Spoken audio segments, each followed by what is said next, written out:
Le ministère public et la partie civile Guédaya Vuich Amani, associée majoritaire et ancienne gérante de Moinejet, poursuivent les prévenus Michael Yav Chikung, associé minoritaire et directeur financier de la compagnie d'aviation Moinejet, et Henri Yav, ministre honoraire des Finances de la RDC pour coups et blessures. Les prévenus Michael Yav Chikung et Henri Yav auraient porté des coups sur la partie civile Guédaya Vuich Amani à son domicile. Les avocats des parties prévenues soulèvent une exception liée à l'irrégularité de la saisine, au motif que l'organe de la loi n'a pas sollicité une procédure d'abréviation du délai de citation des plaidants. Ils demandent au tribunal de se déclarer non saisi quant à la constitution de la partie civile.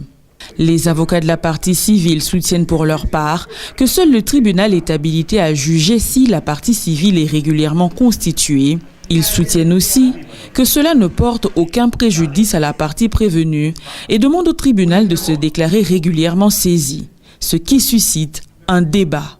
Et que donc c'est l'organe de la loi qui a pris l'initiative de mettre en mouvement l'action publique par devant votre juridiction. Et cet organe de la loi n'a à aucune manière, à aucun moment, jugé utile de solliciter de votre juridiction une procédure d'abréviation du délai de citation de plaidants, des accusés. Par contre, dans ce dossier, on se trouve en présence d'une véritable magie. Et je pense que ce n'est pas bien ce genre de pratique, ce n'est pas bien. Une partie civile qui vient de se constituer aujourd'hui, une partie civile qui vient de se constituer aujourd'hui devant vous, c'était déjà prévalu de la qualité de partie civile devant les présidents de la juridiction pour solliciter une requête abréviative de délai. C'était prévalu de cette qualité pour solliciter une requête abréviative de délai. Le juge, le président, a accordé le bénéfice, c'est bien dit. Le président, dans son ordonnance, a autorisé Madame Guédaya Yav a cité M. Michael Yav et M. Henri Yav à comparaître devant vous par la procédure abréviative de délai. Cette possibilité n'est ouverte que dans le cas d'une citation directe. Pour la citation directe, ce n'est pas le cas qui nous occupe. Manifestement, dans le cas d'espèce, on devait s'en tenir au délai normal.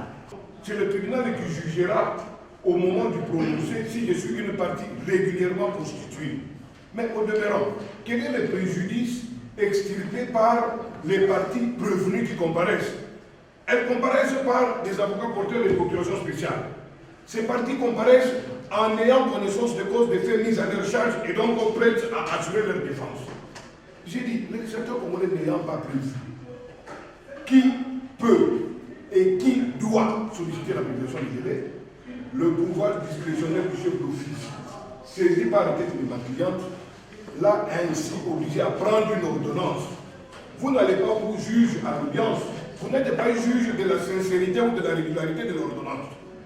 À eux, ils ont été autorisés, eux, de citer. Devant vous, vous avez une citation directe. Est-ce qu'il y a une citation directe? Il y a une citation prévenue. Donc même l'ordonnance qu'ils sont en train de brandir, ils l'ont violée eux-mêmes.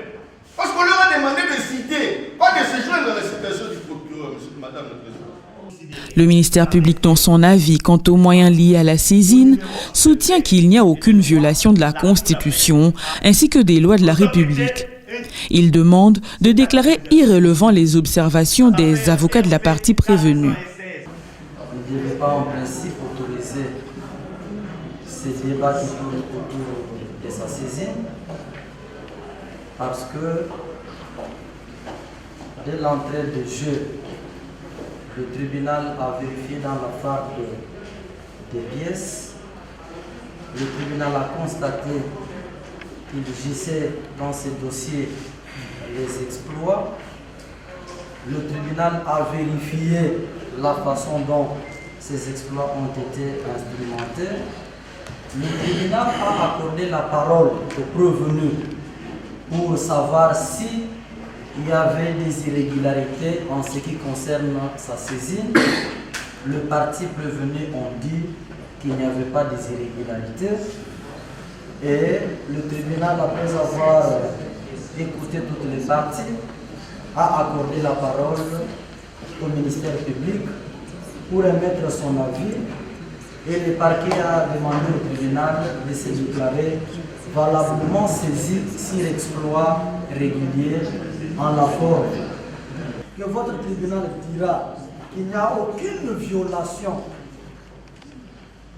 de la Constitution ainsi que des lois de la République telles qu'évoquées par les parties prévenues. Tenant compte du fait qu'en ce qui concerne la saisie, le tribunal s'était déjà valablement déclaré saisi sur exploit régulier à l'endroit du prévenu, le tribunal dira irrévélant. Les observations, et d'ailleurs ils ont qualifié ça des observations, qui ne vont pas impacter sur la saisie régulière de votre juridiction.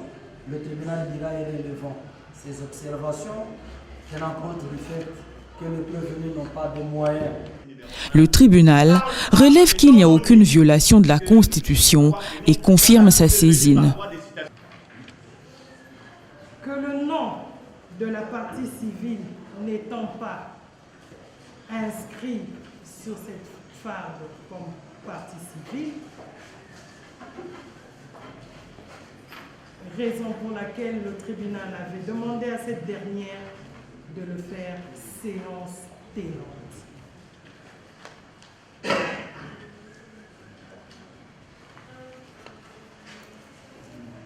Qu'elle ait en fait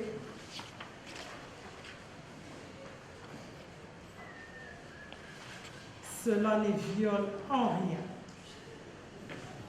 la Constitution de la République démocratique du Congo,